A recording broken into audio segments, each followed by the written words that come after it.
há justo, nenhum sequer.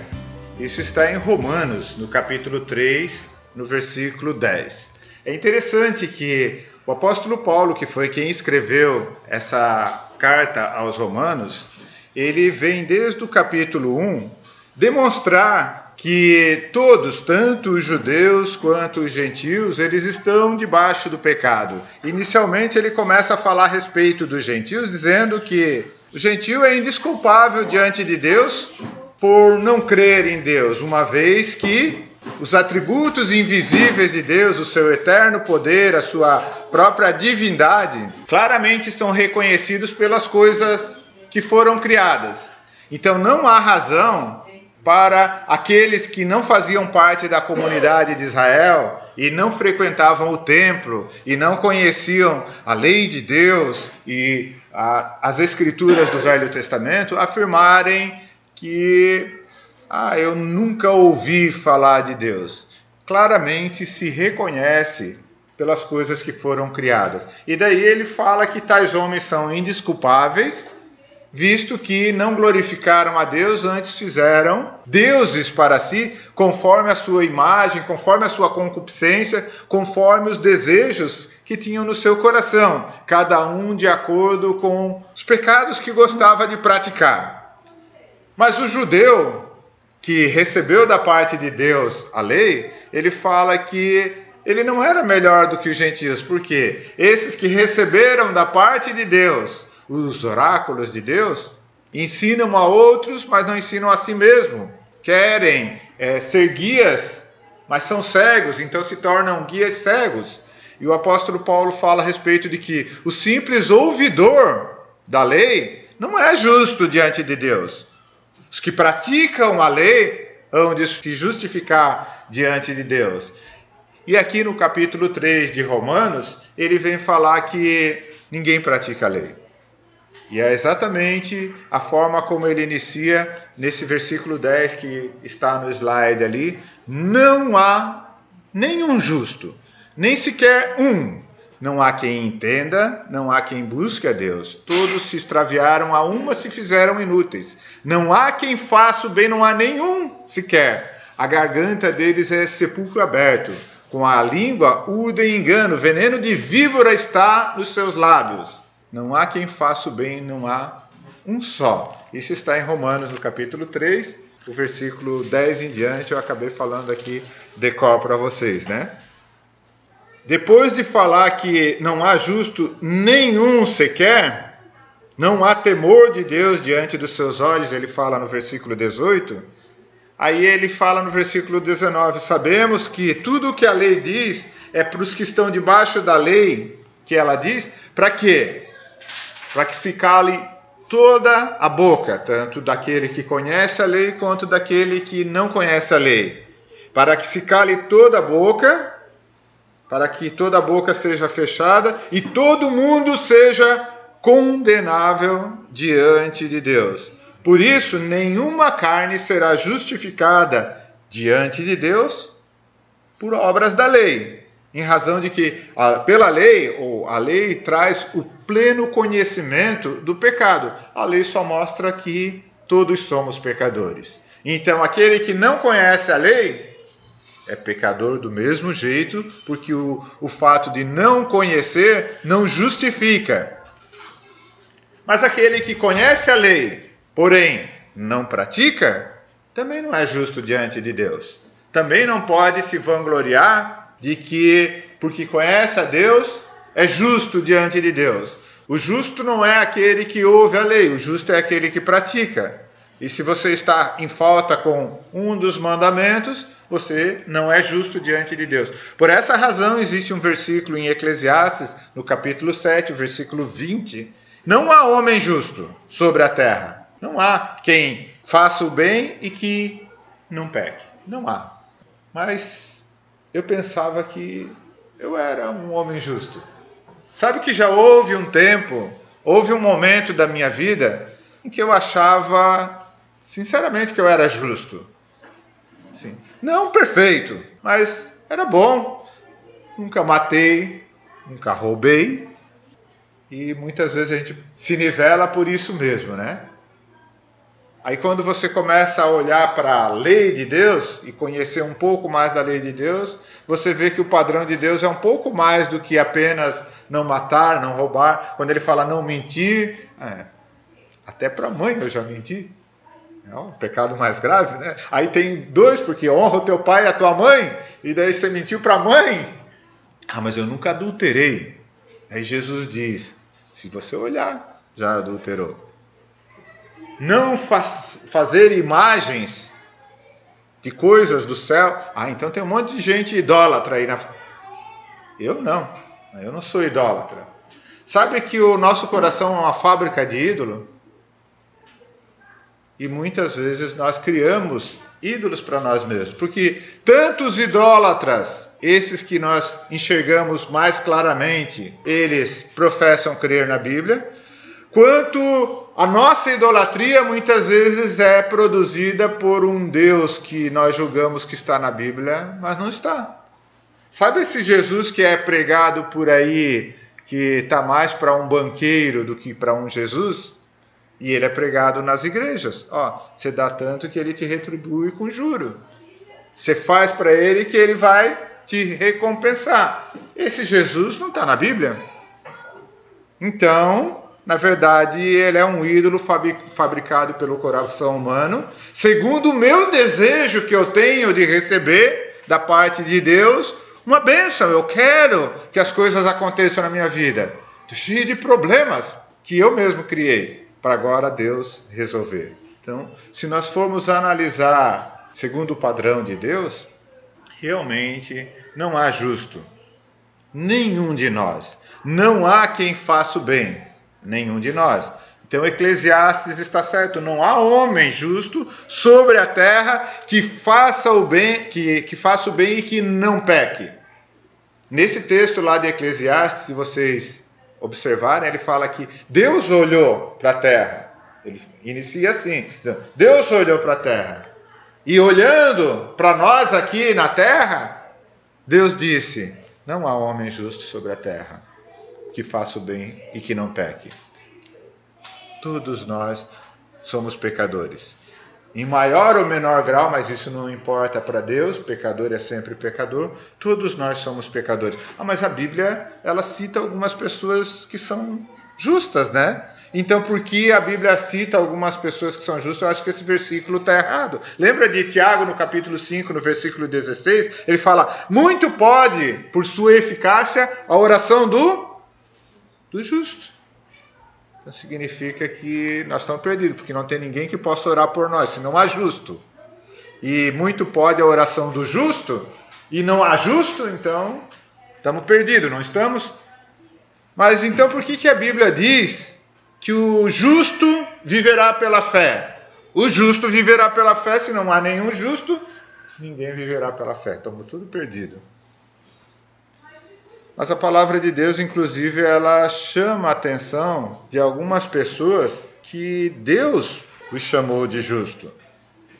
Vocês conhecem Noé? A palavra de Deus fala que Noé era homem justo e íntegro entre os seus contemporâneos. A palavra de Deus fala a respeito de Abel. Lembra? No início lá da Bíblia já tinha um justo. A palavra de Deus fala que pelo seu sacrifício, ele obteve o testemunho de ser justo, tendo a aprovação de Deus por meio da sua oferta. E a palavra de Deus cita diversos outros justos. José, pai de Jesus, marido de Maria, a palavra de Deus fala, sendo José justo, ele não deixou Maria. Então, quem está afirmando que José era um homem justo é a própria palavra de Deus. É o próprio Deus que inspirou alguém para dizer José, homem justo. José de Arimateia também, lembra de José de Arimateia? A palavra de Deus fala que ele era homem justo também. E diversas passagens da palavra de Deus, se vocês abrirem as suas Bíblias lá em Hebreus, no capítulo 11, onde ele fala a respeito da fé, ele vai falar a respeito de um monte de homens justos, não apenas de Abel. Abel está ali também, e ali ele faz essa afirmação de que Abel era homem justo. Mas ele fala de Abraão, ele fala de todos os profetas como homens justos.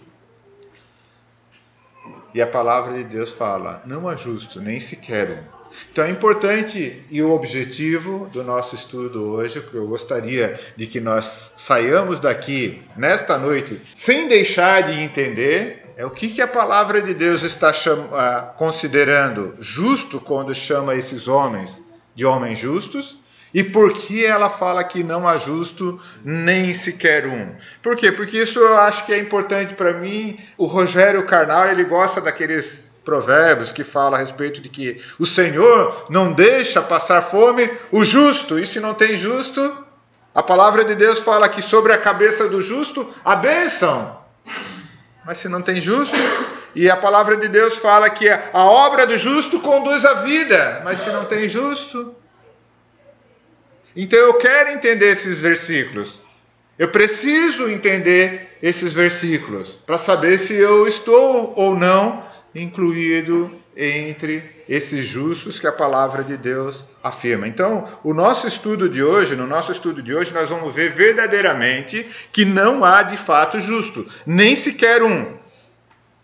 Mas Deus faz justos. Deus faz justos pela fé. E é isso que é o nosso objetivo final, aonde nós pretendemos chegar. Deus faz justos por meio da fé. Pela fé, homens obtiveram o testemunho de ser justos diante de Deus. Não porque eles teriam mérito, mas porque Deus os fez justos. Eles eram pecadores como todos nós somos, mas Deus os fez justos. Então, primeiramente, eu gostaria de falar um pouco a respeito do que nos impede de, pelos nossos próprios méritos e pela nossa própria condição, sermos considerados justos.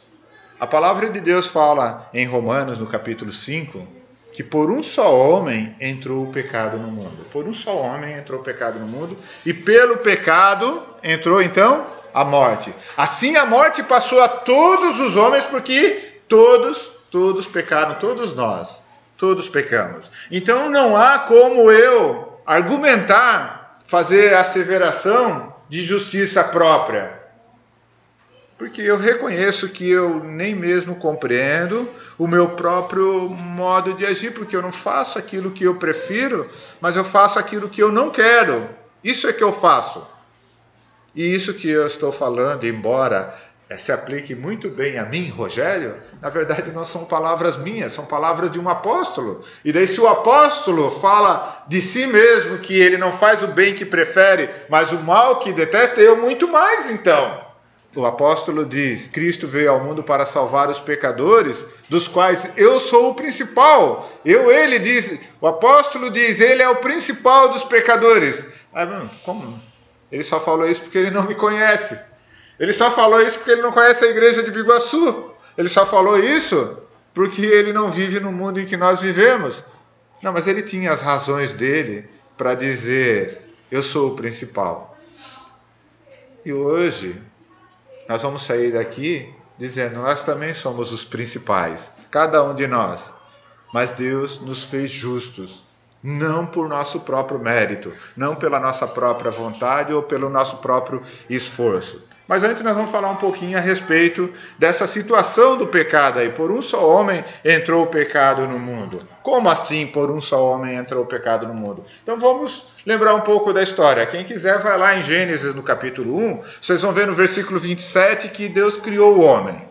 E daí a palavra de Deus fala, a imagem de Deus, o homem, os seres humanos, nós fomos criados. Homem e mulher, Deus criou. Então se nós fomos feitos à imagem e semelhança de Deus, obviamente nós somos criados debaixo da justiça de Deus, então como seres sem pecado.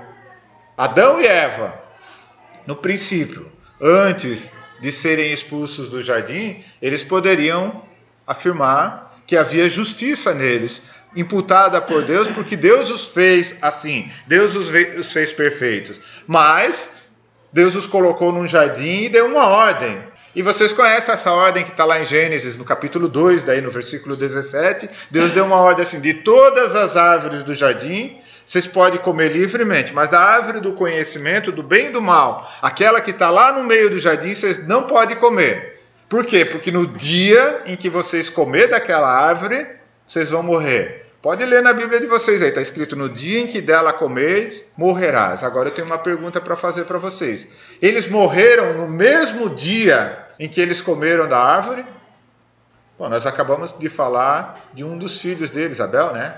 E eles não tinham esse filho enquanto eles estavam lá no jardim.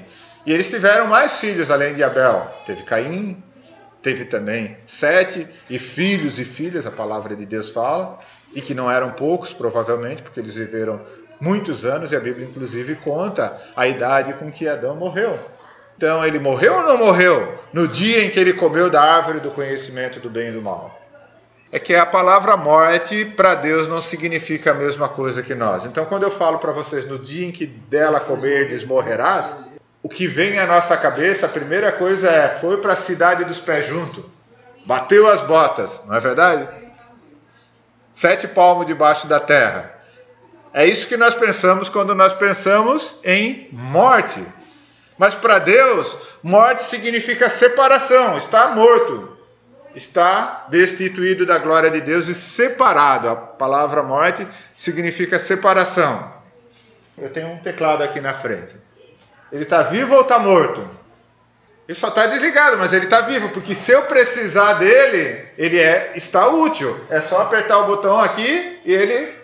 tem que apertar aqui e ali, né? Então, aperta os 2 botõezinhos necessários para ele ligar, ele liga. Então ele está vivo. Ele poderia até ser confundido com um outro que estivesse morto. Morto no sentido de estragado, de separado para jogar no lixo ou para ir para o conserto.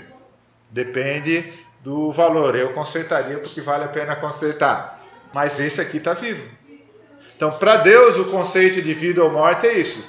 É útil, está servindo para o propósito que foi criado.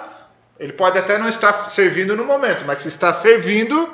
é útil, está vivo. Está estragado. Não presta mais para o propósito para o qual foi criado. Está morto.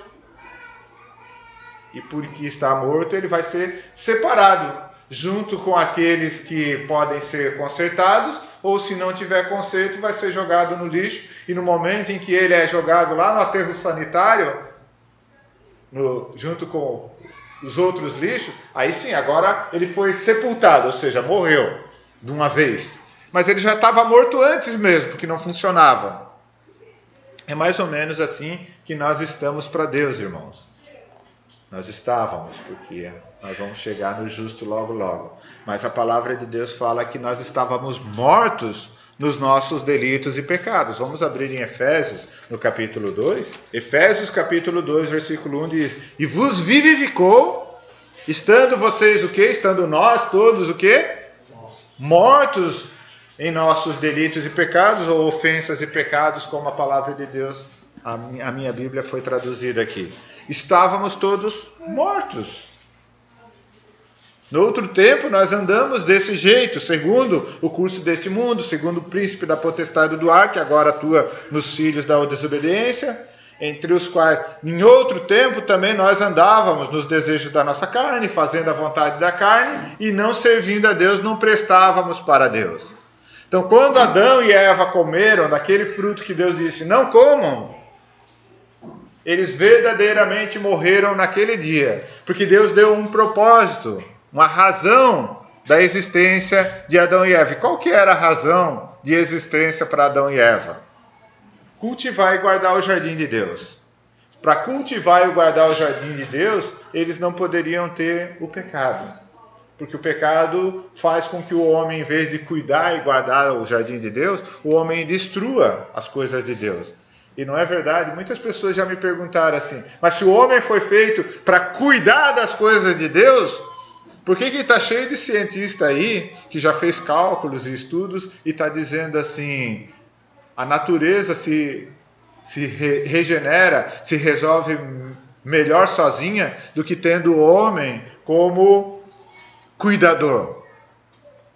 Porque o homem já não serve mais para o propósito para o qual ele foi criado. Nós não servimos mais para o propósito pelo qual nós fomos criados. E, de fato, nós somos hoje os causadores da destruição desse planeta e não da restauração dele, e não do cuidado dele. Por quê? Porque o pecado entrou no mundo. É isso que a palavra de Deus fala aqui em Gênesis, no capítulo 2.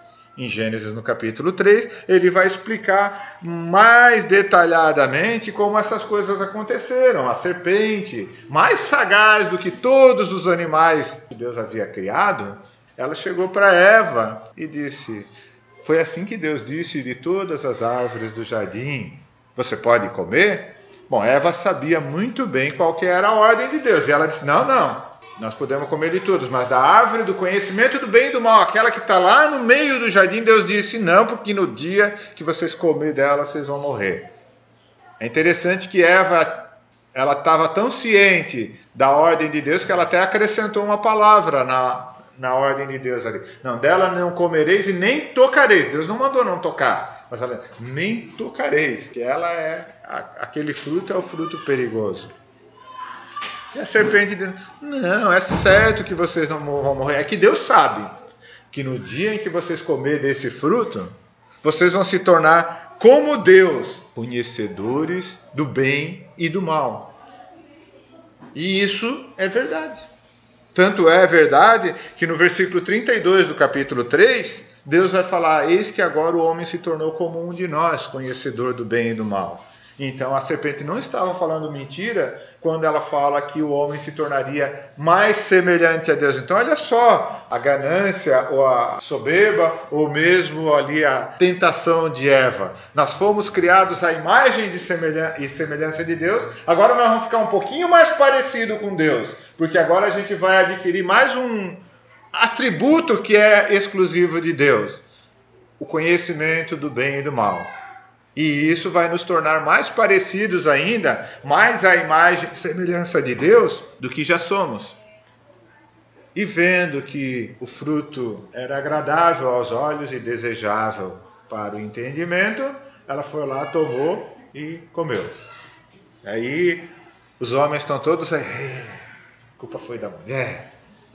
A mulher foi enganada, deu ouvido para a serpente e foi lá e comeu.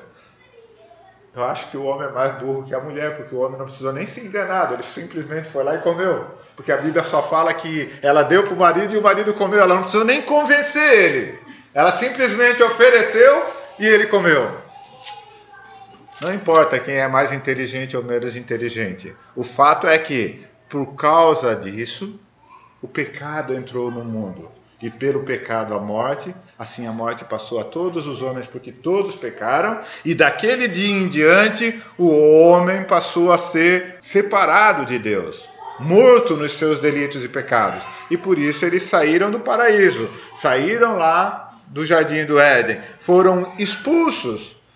Mas qual que era o problema desse conhecimento do bem e do mal? Agora nós vamos chegar a chave dessa questão do pecado. Por que o homem se tornou pecador?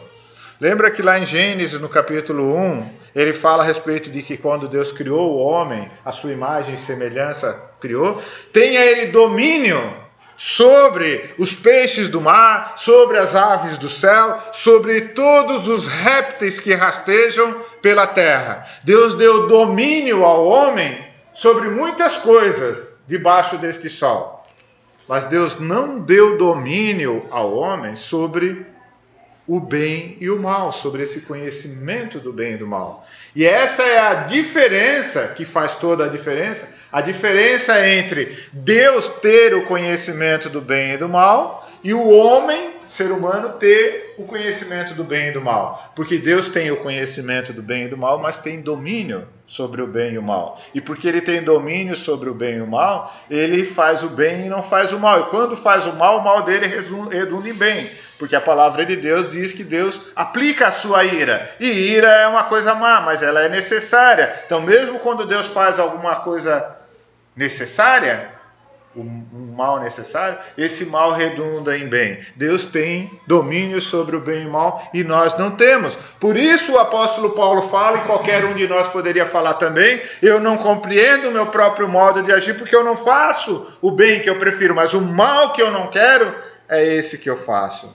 E por isso o versículo fala que todos nós pecamos. Romanos 3:23, todos pecaram. E porque todos pecaram, todos Todos nós estamos destituídos da glória de Deus. Por isso não há justo, nem sequer um. Todos se extraviaram, a uma se fizeram inúteis. E agora? Como é que faz para resolver? O problema eu já apresentei. E a solução? Né? O importante é a solução. A palavra de Deus fala que a solução vem de Deus. E já veio lá desde o início, no princípio já. Deus diz, sem derramamento de sangue não há remissão. Então naquela ocasião, já para o primeiro homem, Adão, para a primeira mulher, Eva, o pecado deles teve que ser coberto por intermédio de um sacrifício de sangue, um sacrifício de animal. Lembra que Adão e Eva vieram lá todos bonitinhos para Deus, né? Roupinha nova, folhas de figueira. E Deus disse, não. O que vocês fizeram só pode ser coberto com um sacrifício de sangue.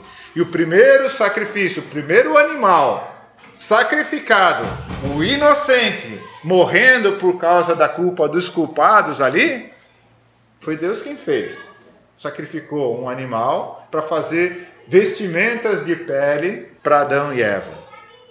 E daquele dia em diante, Deus determinou que sem derramamento de sangue não haverá remissão de pecados. E por isso a palavra de Deus fala que Abel obteve o testemunho de ser justo, tendo a aprovação de Deus por meio da oferta que ele fez. Então Abel obteve o testemunho de ser justo pelo quê? Pela fé no sacrifício que ele estava fazendo de um animal, derramando o sangue daquele cordeiro, para fazer a expiação, fazer a limpeza, ou expurgar os seus pecados. Não foi pelas obras, não. Porque obra por obra o irmão dele fez também. E o irmão dele, inclusive, ficou bravo, porque ele julgou que a obra dele exigiu muito mais dele, muito mais trabalho dele, muito mais sacrifício dele. Ele teve que plantar e esperar a terra produzir e o tempo necessário para colher, e depois que ele colheu, ele foi lá e pegou do melhor do fruto da terra e ofereceu para Deus. E Abel, o irmão dele, foi lá e pegou um animal, que ele não precisou plantar, porque foi Deus quem criou, né, o animal. Ele não precisou colher, ele só cuidou do animal por algum tempo lá e foi lá e sacrificou esse animal para Deus. E a palavra de Deus diz que Deus se agradou do sacrifício de Abel e não do sacrifício de Caim. Antes mesmo de haver lei, porque a lei só vai chegar com Moisés.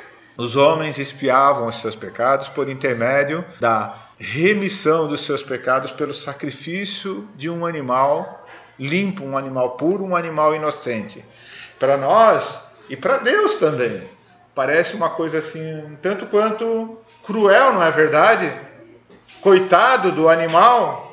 E eu penso realmente, coitadinho do animal. E Deus pensa também, coitadinho do animal, porque quem deveria morrer era você, Rogério, e não o animal. Porque o pecador sou eu. E o pecador era Abel, o pecador era Abraão, o pecador era cada ser humano que viveu na face dessa terra. E Deus diz assim, coitadinho do animal, mas eu prefiro que o animal morra do que um homem morra. E sem derramamento de sangue não haverá remissão de pecados. É claro que a palavra de Deus está falando de um sangue especial, de um sangue que Deus proverá. Mas até esse momento, pela fé, Deus permitiu esse sacrifício substituto. Então, por isso, pela fé, esses homens obtiveram o testemunho de ser justos, tendo a aprovação de Deus mediante as suas ofertas. Então, eles obtiveram, sim, o testemunho de ser justos, como a palavra de Deus afirma, tendo a aprovação de Deus por meio das suas ofertas. Por isso que em Romanos, no capítulo 5, no versículo 19, ele fala que pela obediência de um só homem, Jesus Cristo, pela desobediência de um só homem, Adão, muitos se tornaram pecadores. Assim também por meio da obediência de um só homem, agora sim, Jesus, muitos se tornarão justos. Por que ele não fala todos se tornarão justos? Se pela desobediência de um só homem veio o pecado, e pelo pecado a morte. Romanos capítulo 5, onde nós estávamos lá. E continuando esse capítulo ele fala, pela desobediência de um só homem, muitos se tornaram pecadores, pela desobediência de Adão. Agora, pela obediência de um só, que é o nosso Senhor Jesus Cristo, por que não todos se tornaram justos? Mas que muitos se tornarão justos? Porque é pela fé. Sem fé não se pode agradar a Deus. É necessário que creia que Ele veio a esse mundo para justificar os nossos pecados, todos os pecados dos quais a lei de Moisés não pôde nos justificar. E pela fé, todo aquele que crê no sacrifício do nosso Senhor Jesus Cristo, que foi feito lá naquela cruz, derramando o sangue dele para pagar, para fazer a remissão dos nossos pecados, todos nós somos salvos e somos justificados ou tornados justos. Então, existe justo, sim, na face da terra, mas não justo por mérito próprio, porque fez algo por merecer. E lá em Romanos, no capítulo 3, o apóstolo Paulo ainda está no processo de demonstrar a cada um de nós que por justiça própria ninguém é justo diante de Deus, todos pecaram e todos carecem da glória de Deus, mas pela obediência de um só, que é Jesus Cristo, pela obediência de um só, muitos se tornarão justos pela fé. Creia no Senhor Jesus Cristo e serás salvo. Então ele vai falar lá, continuando lá em Romanos, ainda no capítulo 3, só que um pouco mais adiante, no versículo 24, ele diz: nós somos justificados gratuitamente por meio da sua graça, mediante a redenção que há em Cristo Jesus. E ainda em Romanos, no capítulo 5, daí, no versículo 9, ele vai falar: muito mais agora, sendo justificados pelo seu sangue, nós seremos por ele salvos da ira. Então, pelo sangue do nosso Senhor Jesus Cristo, nós somos justificados. Em Tito, no capítulo 3, no versículo 7, ele vai falar: a fim de que, justificados por graça, e não por obras ou por méritos, justificados por graça, nós nos tornamos seus herdeiros, segundo a esperança da vida eterna. Romanos, no capítulo 5, só que daí o versículo 1, ele fala: justificados, pois mediante a fé nós temos paz com Deus. Justificados mediante a fé, nós temos paz com Deus. Em Atos, no capítulo 13, versículo 39, é interessante e importante que essa é a primeira vez na palavra de Deus, a primeira vez na Bíblia, em que uma frase semelhante a essa é dita. E daqui para frente, a palavra de Deus está repleta de versículos que vão nos mostrar que o homem é justificado gratuitamente, que o homem é justificado pelo sangue do nosso Senhor Jesus Cristo, que é justificado por graça e que é justificado mediante a fé. Então lá em Atos, no capítulo 13, no versículo 39, ele diz: nós somos justificados de todas as coisas das quais nós não podemos ser justificados pelas obras da lei. Por intermédio do nosso Senhor Jesus Cristo, nós somos justificados de todas as coisas das quais nós não podemos ser justificados pelas obras da lei ou pela lei de Moisés. Então é importante, irmãos, a gente entender que esse é o plano de salvação de Deus para todos nós. Então a palavra de Deus diz que nós somos justos, porque nós fomos justificados, não porque nós merecemos pela nossa prática, pelos nossos méritos, pelo nosso esforço, pelos nossos feitos, nós tenhamos adquirido esse direito de sermos chamados justos, mas pelo amor de Deus, pela misericórdia de Deus e pela graça de Deus, Ele nos tornou justos. Depois de recebermos da parte de Deus essa justificação, agora sim, agora todos nós, sendo justos ou sendo justificados, nós agradamos a Deus, né? Aqui só tem santinho agora. Só tem gente que não faz o mal, não peca, não comete erro nenhum, faz tudo direitinho. Eu estava conversando com a Duda, acho que foi essa semana, ou na semana passada. Estava tentando fazer umas críticas a respeito dessa geração essa leva que está vindo aí, que parece que sabe tudo, que entende tudo e que explica tudo. Daí eu falei para ela assim: da tua geração é a geração da iniciativa. Eles têm iniciativa para tudo. Eles não têm acabativa. Eles não acabam nada. Eles só iniciam. Mas sabe que a nossa geração, daí eu fiquei pensando, mas a minha geração também é a geração da iniciativa, porque eu vivo iniciando e não acabo nada. Eu começo e não termino. Ou quando termina, sempre deixo um rabinho, sempre deixo alguma coisa para trás. Mas não que eu não quero, às vezes detalhes. Ontem à noite, quando eu saí de lá de Areias, eu fiquei pensando, eu tenho que ligar para o Enídio. Por quê? Porque eu lavei o carro e deixei o shampoo, o sabão, né, aquele sabão de lavar carro, lá na rua. Mas por que eu não fiz certo, né? Lavo e depois guardo as coisas. Vocês acham que é só eu? Eu sei que vocês são assim também. A gente faz as coisas, não que a gente nós somos imperfeitos, sim. Nós erramos. Às vezes é um erro besta como esse, às vezes é um erro que fere as pessoas, às vezes é um erro que machuca, às vezes é um erro que ofende, às vezes é um erro que causa prejuízo. Mas esses somos nós.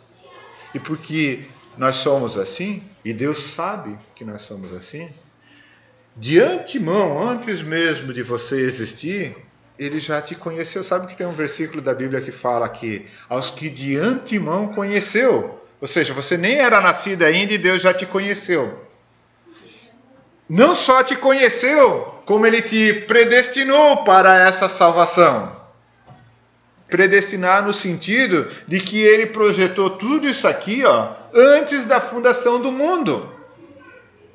Sabe lá em Gênesis, no capítulo 3, onde nós estávamos, tem um texto da palavra de Deus, que ele fala, porém inimizade entre ti e a mulher, entre a tua descendência e o seu descendente. Este te ferirá a cabeça e tu lhe ferirás o calcanhar. Ele está falando a respeito de uma maldição que era para a serpente. E daí a gente diz, mas o que ele quer dizer com porém inimizade entre ti e a mulher, entre a tua descendência, a descendência da mulher, e o teu descendente, o descendente da serpente? Este te ferirá a cabeça e tu lhe ferirás o calcanhar. Não dá para entender nada. O que ele quer dizer com isso? Ele não está falando da serpente, o animal. E ele não está falando da mulher, aquela mulher que estava ali, Eva. Mas ele está falando do descendente da mulher e dos descendentes da serpente. Quem são os descendentes da serpente? Por um só homem entrou o pecado no mundo e pelo pecado a morte, assim a morte passou a todos os homens porque todos pecaram. Então, por causa daquele engano da serpente, o pecado entrou no mundo e pelo pecado a morte, assim a morte passou a todos os homens porque todos pecaram. Então todos nós somos descendentes desse pecado original lá, desse engano da serpente. Por isso Jesus fala para os judeus, vós sois filhos do diabo, que é o vosso pai. Porque é verdade, aquele que ainda não tem a reconciliação, que ainda não foi justificado gratuitamente por meio do sangue, pela graça mediante a fé, esse é filho do pecado e do seu pai, que é o diabo, então é filho do diabo. E quem que é o descendente da mulher que ele está falando lá? O descendente da mulher é aquele que não é descendente de homem, que é descendente só de mulher. Mas como assim descendente só de mulher? Vocês conhecem alguém que nasceu só de mulher e não nasceu de homem? O nosso Senhor Jesus Cristo. Maria não era virgem? Agora eu entendi por que ela tinha que ser virgem. Não é só para que a história seja mais bonita, seja romantizada. Existia já, de antemão, Deus já havia previsto isso. O pecado ele é transmitido pela semente do homem e não da mulher. O que significa que se eu tenho filhos pecadores, a culpa é minha e não dela. Ela poderia dizer que bom, então eu não sou pecadora. Ela é pecadora porque ela tem um pai que é pecador e transmitiu esse pecado para ela, então ela tem a natureza de pecar também. Para que ela não fosse pecadora, ou para que eu não fosse pecador, eu não poderia ter um pai humano. Eu não poderia ter nascido da semente de um homem e só da mulher. Por isso Jesus nunca pecou. A palavra de Deus fala que ele foi semelhante a todos, menos no pecado, sem pecado. Se ele nunca pecou, por que ele morreu? Porque a palavra de Deus fala que o salário do pecado é a morte. Então a alma que pecar, essa morrerá. Então só tem como condenação à morte aquele que peca. Então quem não peca, quem nunca pecou, não precisa morrer. E essa é a razão porque algumas pessoas passavam pela frente da cruz e diziam assim: se tu és realmente Deus, desce da cruz, porque Deus não precisa morrer. Que Deus não tem pecado, como é que Deus vai morrer? Só morre quem peca. Jesus não falou, mas eu penso que estava no coração dele pensando assim: se eu não morrer, se eu não entregar a minha vida aqui, derramar o meu sangue, não tem remissão de pecados.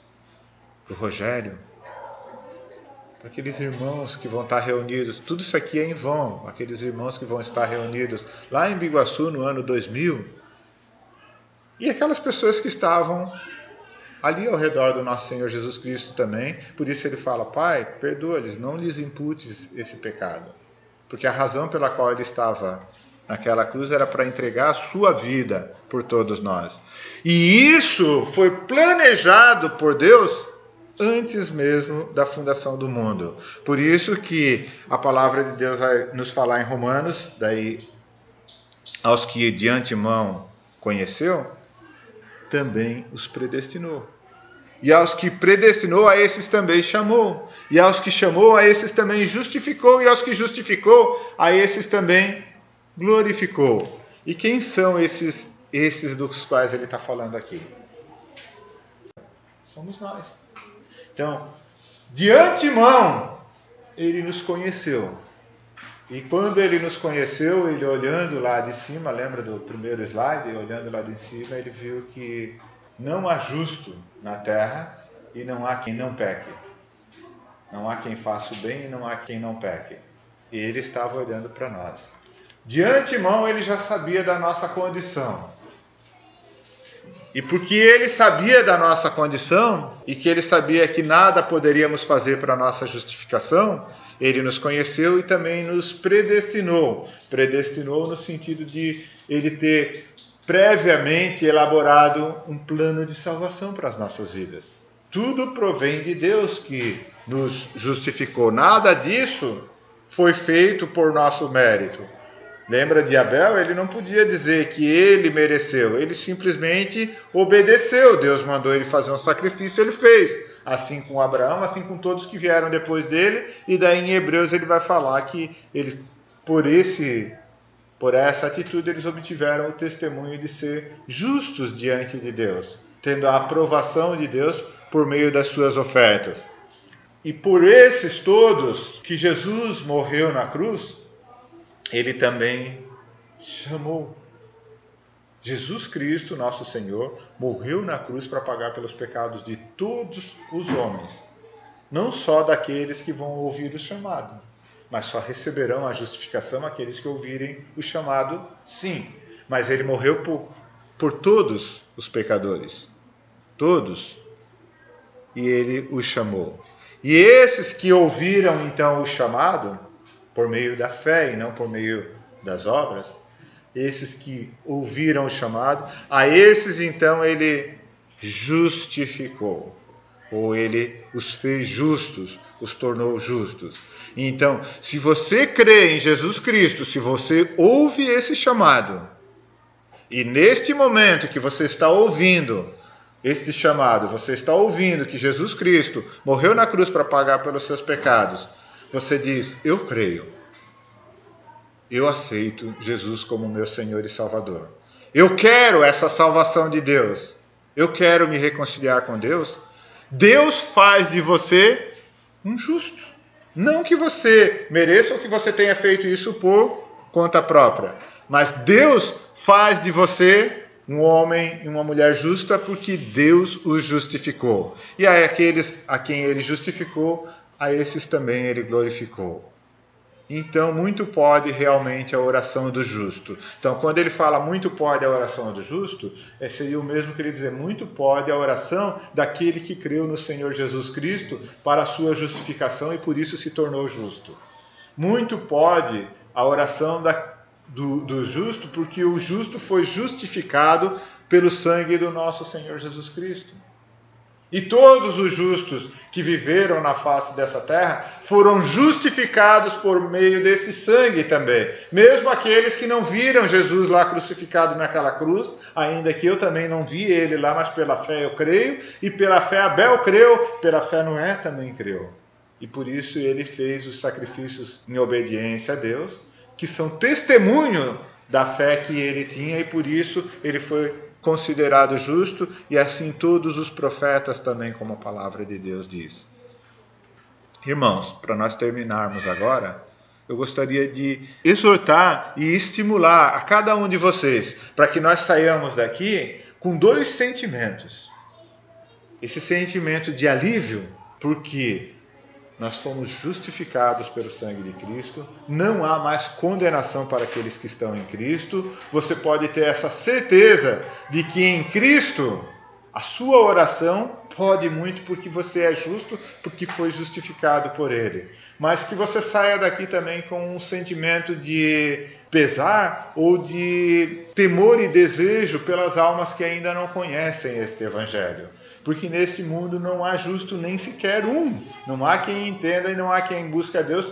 Todos se extraviaram, a uma se fizeram inúteis, não há quem faça o bem, não há nenhum sequer. E nós, outrora, estávamos lá, que é o que ele falou para a gente em Efésios. Ele nos deu vida, estando nós, cada um de nós, mortos nos nossos delitos e pecados. Nós andávamos outrora, segundo o curso desse mundo, segundo o príncipe da potestade do ar, o espírito que agora atua nos filhos da desobediência. Então existe ainda pessoas em quem esse espírito atua, que são consideradas filhos da desobediência, mas da mesma forma que a graça de Deus nos alcançou, pode alcançar essas pessoas. E Deus fala para você assim: você é porta-voz dessa mensagem.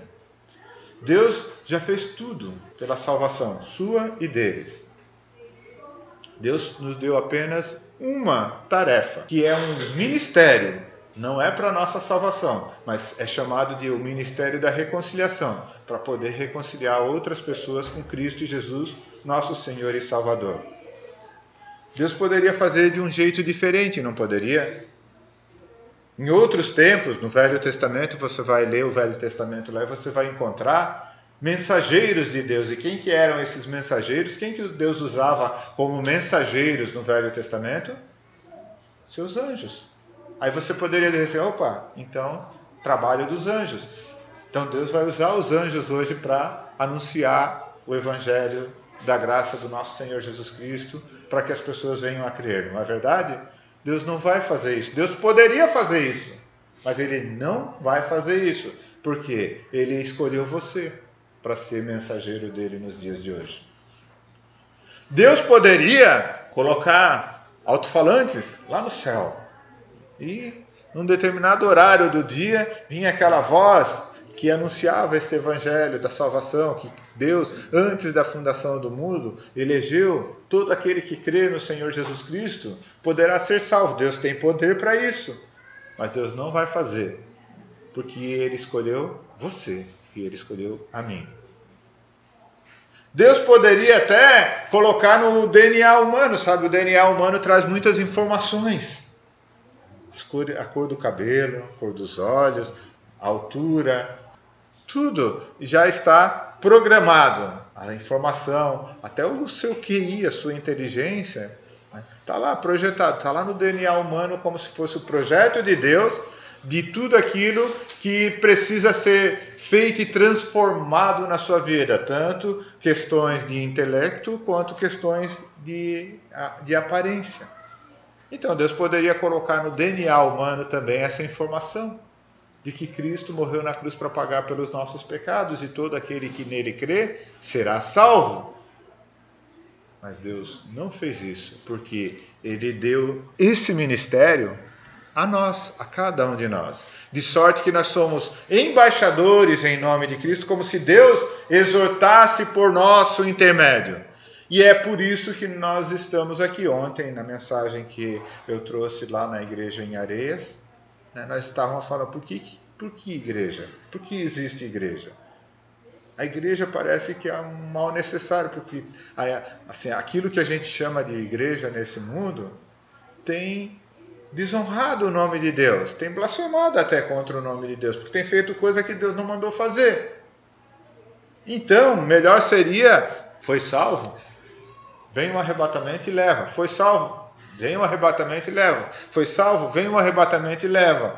O arrebatamento ele deveria ser no momento em que a pessoa crê. Porque se Deus tivesse me arrebatado no dia em que eu criei, eu não teria feito tantos pecados, ou seja, a conta dos pecados seria menor. Faz 30 anos que eu só tenho somado pecados aos pecados que Jesus Cristo teve que morrer na cruz para pagar por eles. Então não seria melhor que eu fosse arrebatado lá, no passado? Como ouvirão se não há quem pregue? E a responsabilidade não é minha, é de nós, todos nós. A igreja, pela igreja, a multiforme sabedoria de Deus é conhecida até dos principados e potestades. É a igreja que tem essa responsabilidade de anunciar, de pregar esse evangelho. E esta é a nossa glória. Por isso ele fala, aqueles a quem ele justificou, ele glorificou, ele deu essa glória a cada um de nós. Então, vamos fazer jus a este amor de Deus. Vamos nos fazer de alguma forma por merecer pelo menos esta graça de Deus que foi tão ricamente abundante sobre cada um de nós. Vamos orar agora, vamos baixar as nossas cabeças.